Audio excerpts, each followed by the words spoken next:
you know, you never know. Anyway, I have got the lovely Dr. Monica here, and we're going to have a chat in a minute. Please, don't forget, if you ever want to listen to us, make sure you go on to Crossroads Podcast 105 on the radio.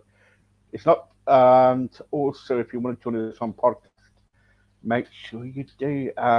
We're on nearly every day. Yes, this is the only channel that's on 7 days a week. Wow, there you go.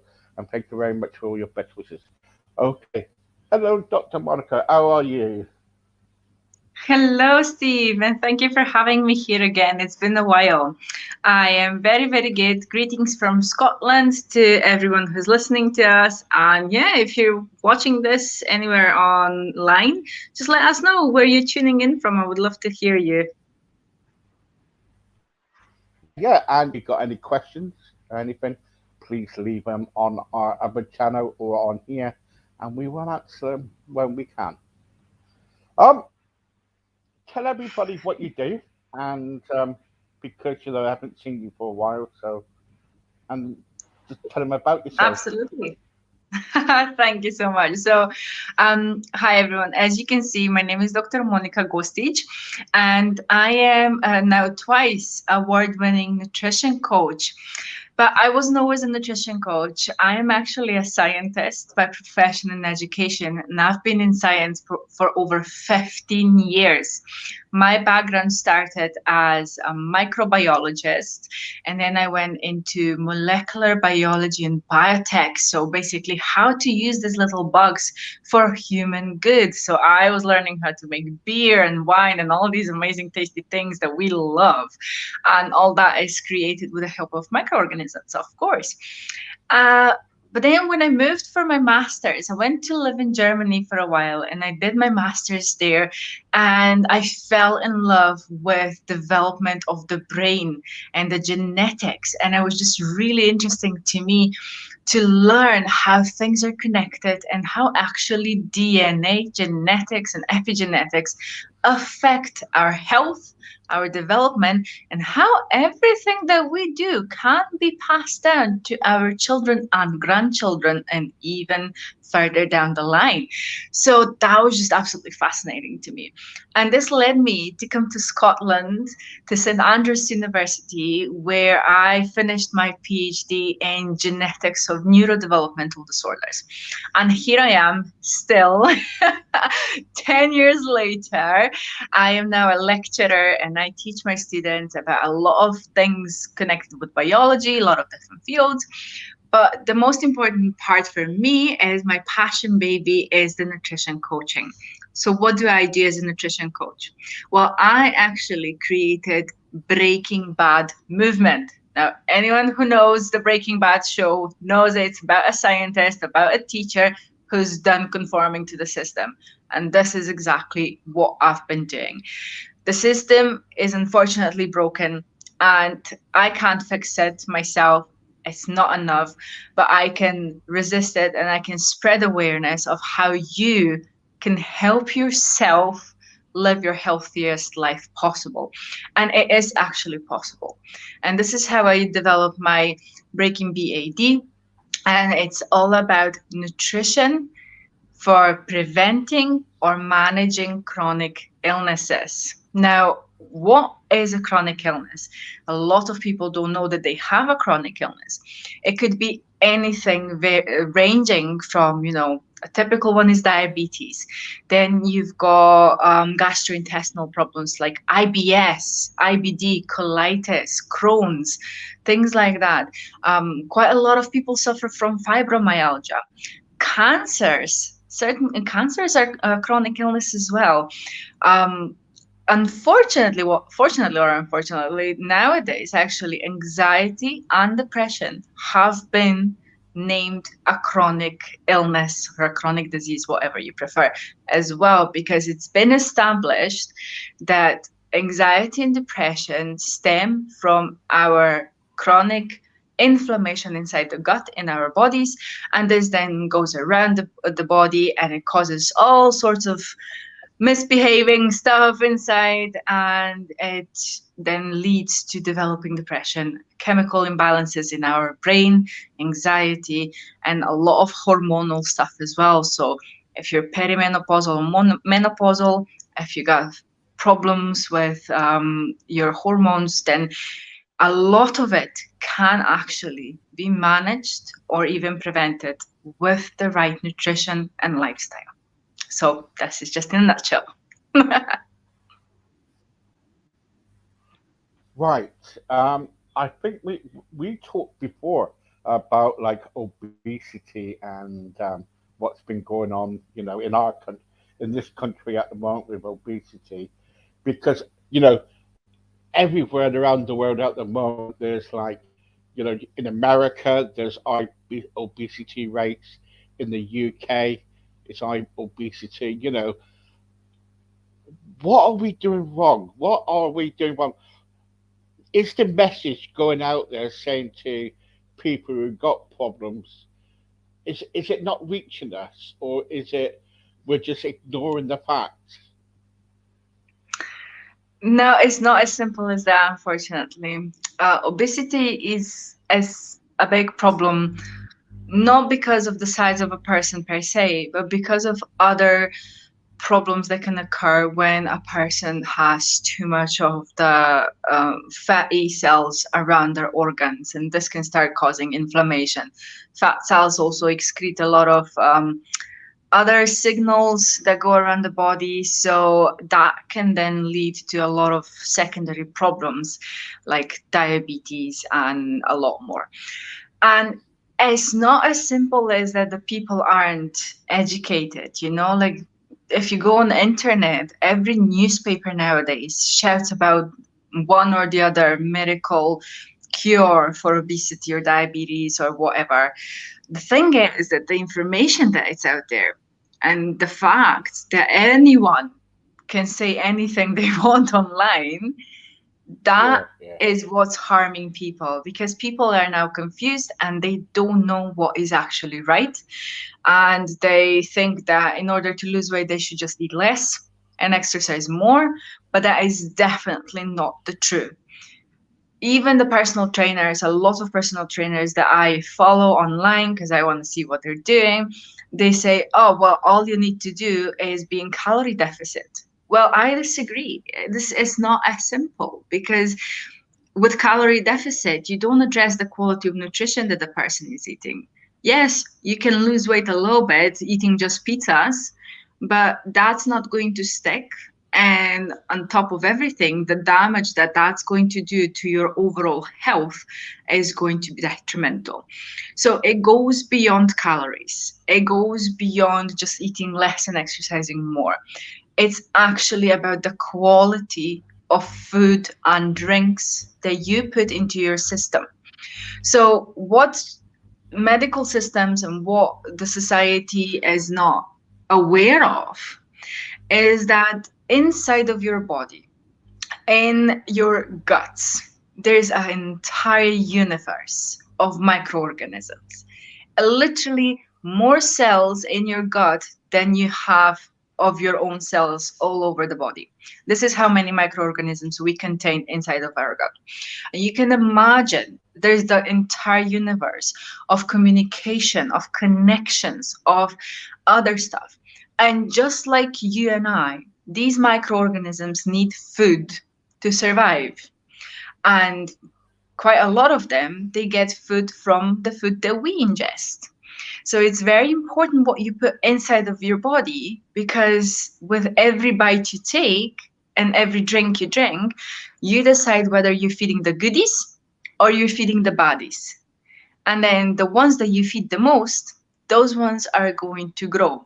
And then if you feed the baddies most and not the goodies, the baddies tend to become bullies inside of our gut. And once they become bullies, they bully the goodies as well. And they create that imbalance. And that's how low level inflammation starts. This is then how chronic illnesses begin. And the problem is that we don't feel it. And the problem is that no one tells you anything about it. So when you present with a stomach ache or an acid reflux, or when you've got spotty face because your hormones are all messed up, they're just going to give you creams and antibiotics and some other stuff to mask the symptoms. They're not going to get down to the root of the cause. So, one antibiotic, after another, whatever you're ingesting or putting on your skin, this is all then affecting how your balance in your gut, that universe, is going to be organized. And majority of the time, we don't know what's happening inside until it's unfortunately too late, because our body's very good at regulating itself. Our body's very good in trying to fix itself without letting us know. But in the beginning, it might look like you're just a little bit tired. It might look like you're fatigued and you're like, oh, I used to have so much energy, but now I struggle getting out of the bed in the morning. Or it's something as, I used to have really thick hair, really nice, thick, silky hair, and now they're just falling out, and I don't know what's happening. Or it could be as, oh, my nails are so brittle, and no matter what nail polish I put on it, my nails are so brittle, I need to have gel polish, and stuff like that. So the problem is, people are confused. They don't know what is actually happening, and the government is not taking that part of responsibility to educate people on the right thing, because that doesn't sell well. Trouble is though, the government is not kind of, you said about the government not giving the right kind of education as well. But the trouble is though, they will take the money off people who are buying, in the supermarkets, like Mhm. all the foods and everything. They must make quite a lot of money out of, all the kind of like sales of food, kind of other products as well, which are totally wrong. One minute they kind of like want to take money.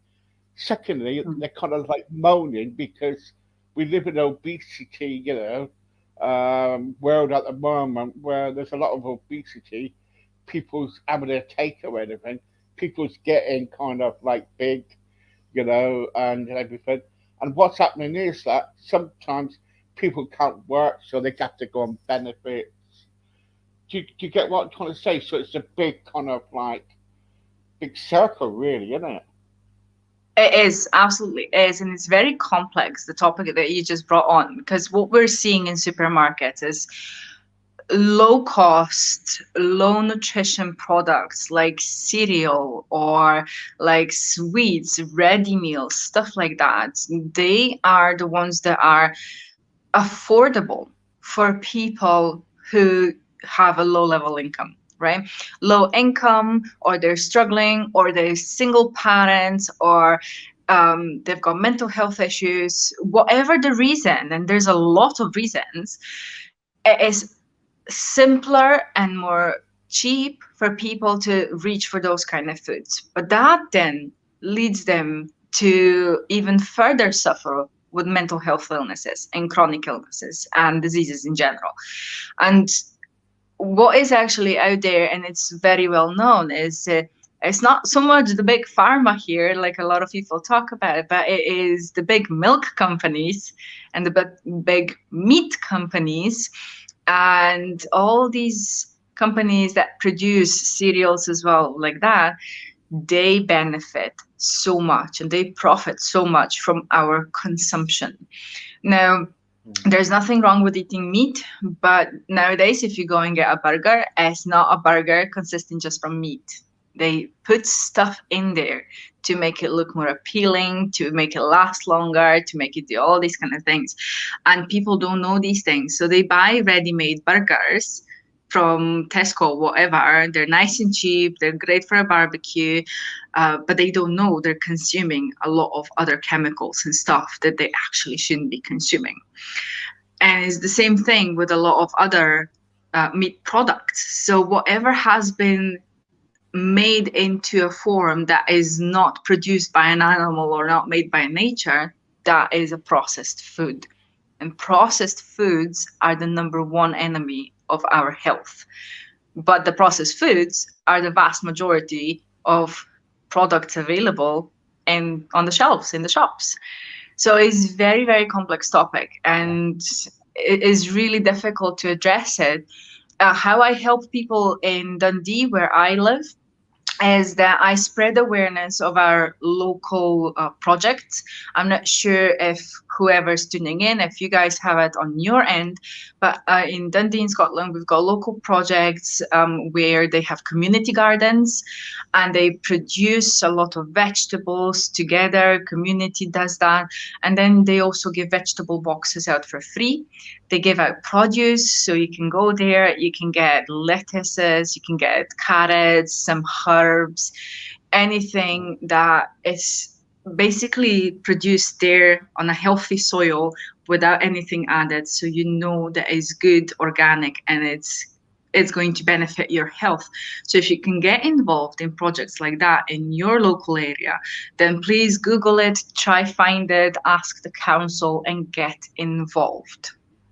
Yeah, we do that. We do that because I run a stroke club, and and also I do a lot of kind of like we get a lot of food from fair share, and we give out food to people who need food, and we also Ah, cook meals from the food and everything, yes, fresh and yes. everything. So that's what we do.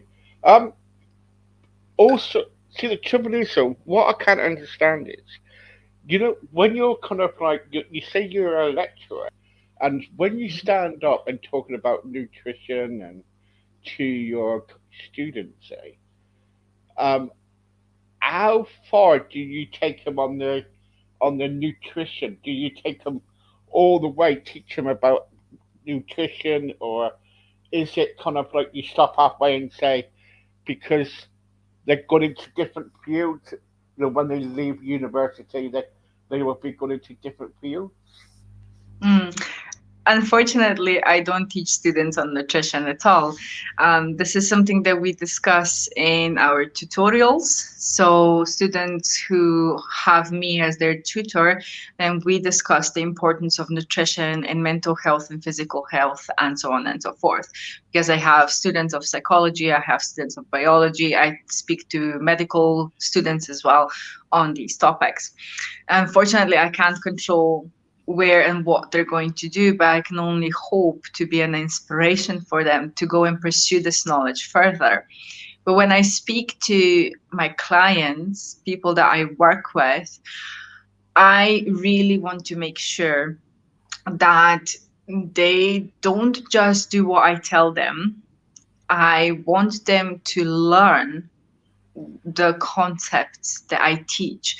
So I want them to really take that knowledge and go into the world and know that they're going to be absolutely okay because they're now equipped with specialized knowledge.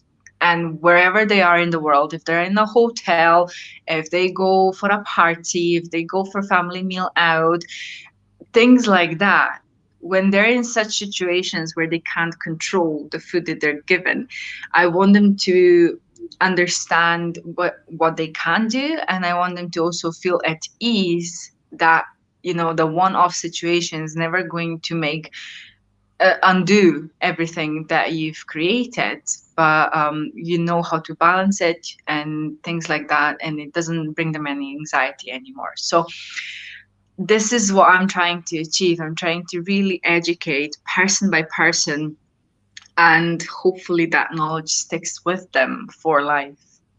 Yeah, yeah. Um, how long? Let's talk about yourself. How long have you been a doctor now? Well, I'm not a medical doctor, so this needs to be said publicly. All I right. am a PhD doctor. So Okay. I have a PhD from genetics, and it's been 4 years now since I've graduated. Yes, but I've been in science for 15 years now. Gosh, gosh. And Yeah. when you kind of like when when you're speaking to your clients about different issues, what are the issues that are out there at the moment that they're most kind of want to talk about? Well, my clients mostly want to talk about their illness, their diseases that are pestering them. So a lot of the times their quality of life is very low due to the fact that they are tired, lethargic, and they just don't have enough zest in them to go through the day. And it's really, really difficult when you're a mother, when you work, when you have a job, when you're trying to run a business, because I also work with a lot of entrepreneurs, moms in business. So it's quite difficult for them to take care of the kids, sometimes take care of their spouses as well, take care of the pets, the house, trying to think what's for lunch, just so many things that they're Mm. absolutely overwhelmed and the mental load is too much.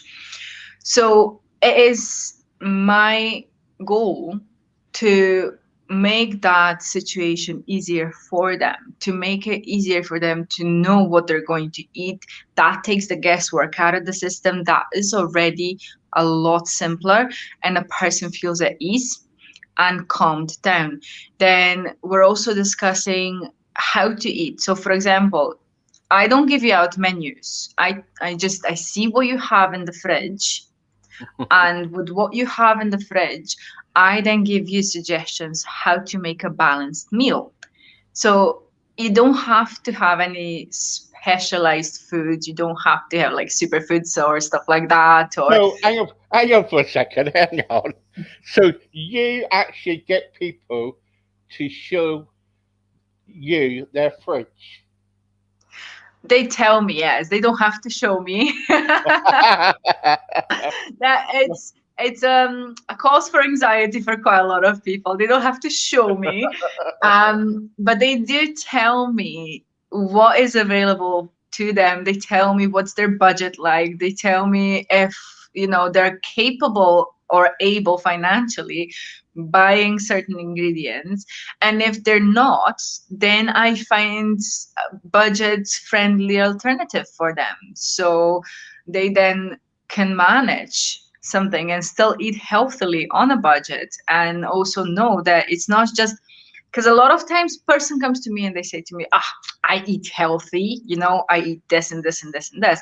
But when we then go and look in their food diaries, because they do send me food diaries every single evening, when we look at their food diaries, then I notice that yes, the ingredients are healthy, but the way that they make their meal, the way that the plate is set up, the balance is off, for example. So it could be that some people are going to eat just carbs.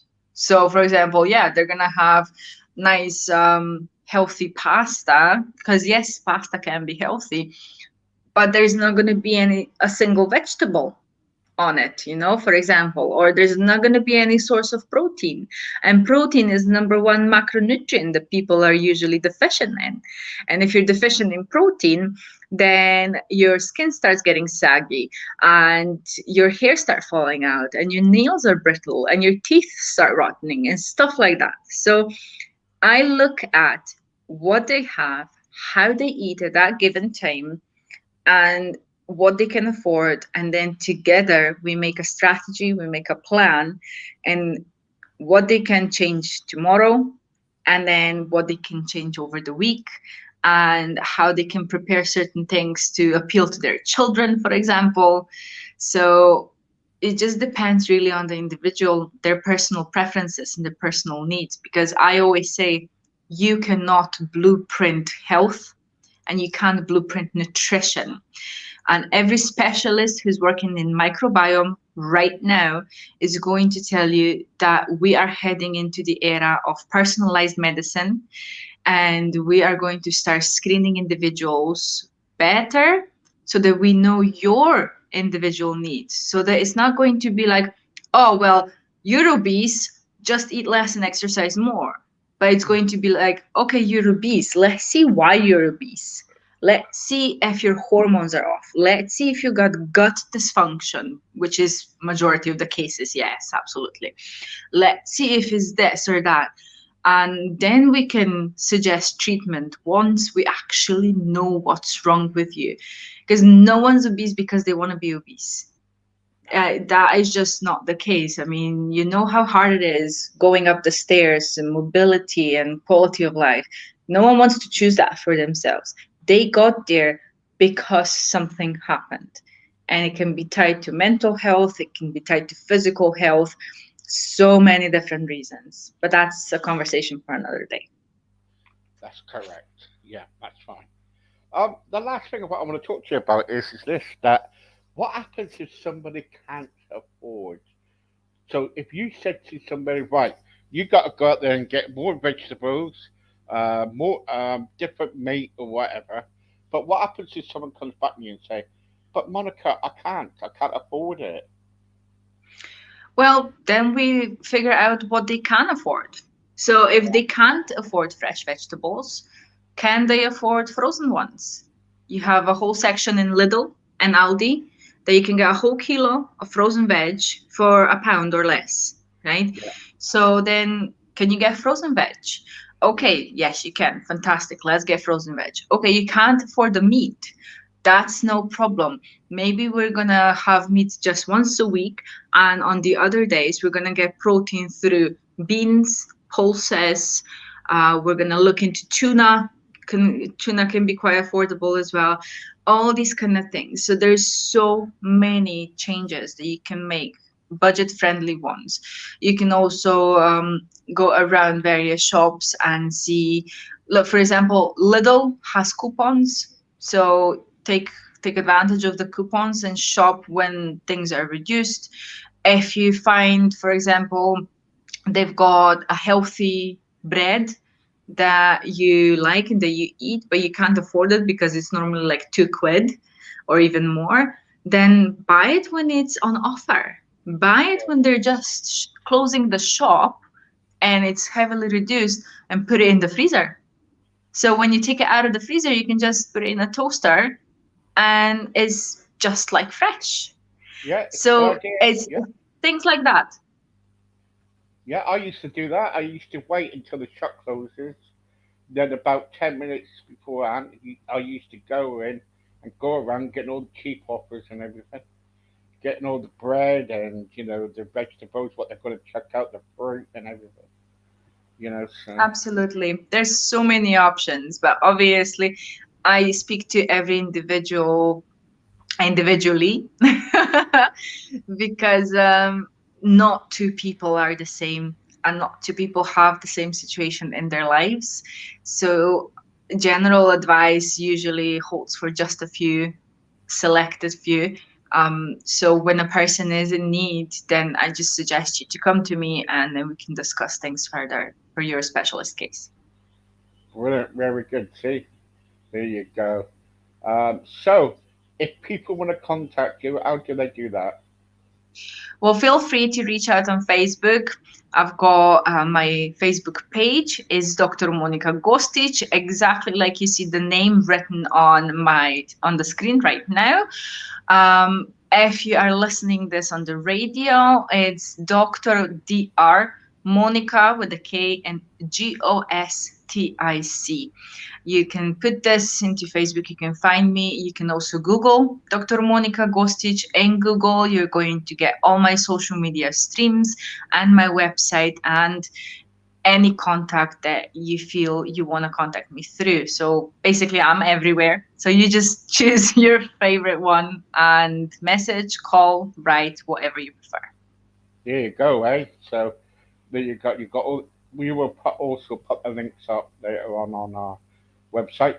Thank you very much, Dr. Monica. Thank you for all your wise words and everything, and hopefully people will take that in. And our front seventh always do. As you know, I'm well into obesity and stuff like that. So anyway, thank you so much, Doctor, and see you soon. Thank you.